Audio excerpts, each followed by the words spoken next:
12 dekabr xalqımızın ümummilli lideri, müasir Azərbaycanın qurucusu Heydər Əliyevin anım günü ilə bağlı Xocalıların müvəqqəti məskunlaşdıqları Goranboy rayonunun Aşağı Ağcakənd qəsəbəsində ümumrayon tədbiri keçirildi. Tədbir iştirakçıları ilk olaraq qəsəbədə ucaldılmış Ulu Öndər Heydər Əliyevin abidəsini ziyarət edərək önünə gül dəstələri düzdülər. Xocalı rayon Mədəniyyət evində davam edən tədbirdə Ulu Öndər Heydər Əliyevin ruhu bir dəqiqəlik sükutla yad edildi. Daha sonra Heydər Əliyevin həyat yolundan bəhs edən Əbədiyyətin ilk əsri sənədli filmi təqdim olundu.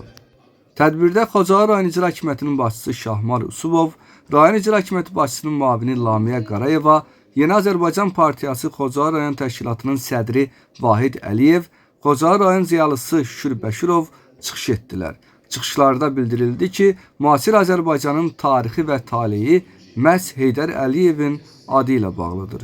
Heydər Əliyev Azərbaycan xalqının böyük oğlu, müstəqil Azərbaycan dövlətinin qurucusu, Azərbaycan siyasi dövlət idarəçiliyi sisteminin yaradıcısı, Azərbaycançılıq ideologiyasının və milli özünədərkin banisidir.